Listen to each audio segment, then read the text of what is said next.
Welcome back. Chapter 10. Time's up, the guard said. Listen, Grace, Sydney said. I'll be honest with you. Exonerations are terribly rare. They don't happen often, and never without new evidence turning up. I want you to know that I will be pitching this documentary to my network as a spotlight on you and your story. I can't promise anything will change for you because of this film.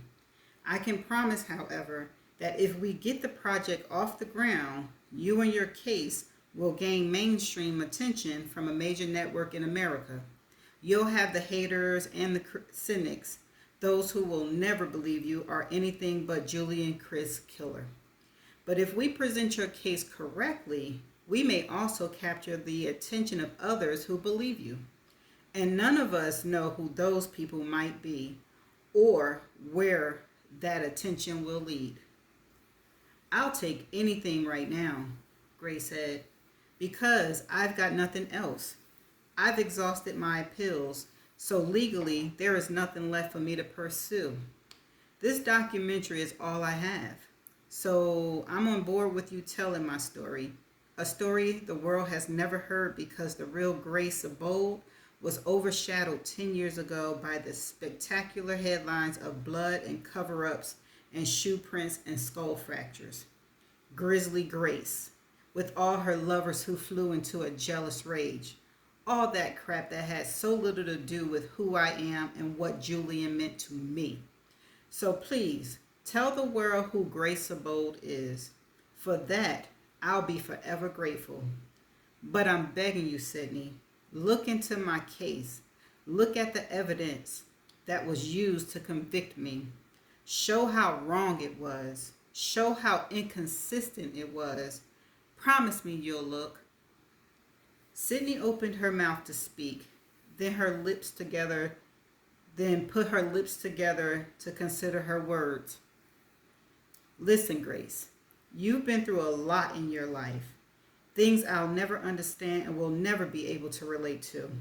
I'm not going to be another person who delivers delusionment to you. I'm going to make a documentary about you, about your history, about who Grace Bold was when she came to Sugar Beach back in 2007, about her boyfriend was killed, about how her boyfriend was killed, and about how she was accused and convicted of his murder. I'm going to highlight the way you've clung to your innocence for the past 10 years.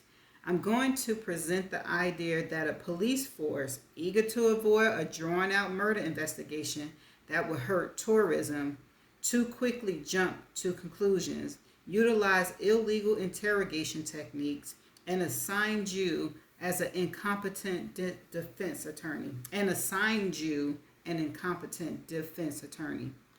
I'll highlight the discrepancies of your case, and I'll cover everything you've told me in your letters. With that, will that be enough to find an audience? I think so. Will it be enough to prove your innocence? I doubt it. I am innocent, Sydney.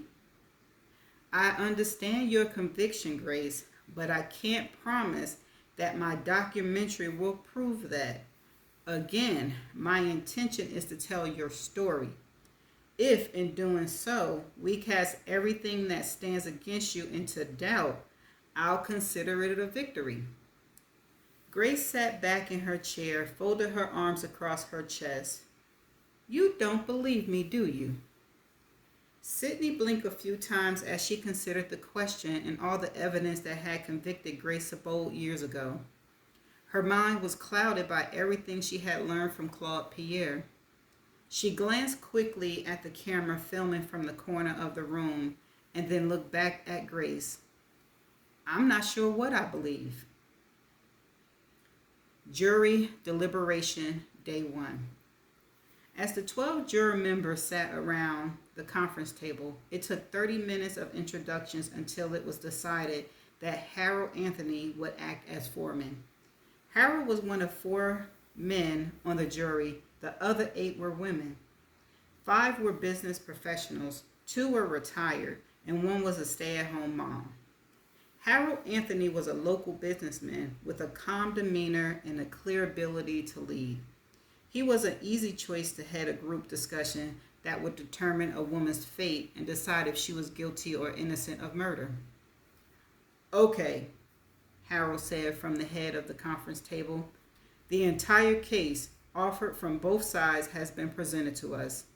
The judge has made it clear that the world is watching and waiting for the 12 of us to make a decision. The media scrutiny will be intense and perhaps overwhelming.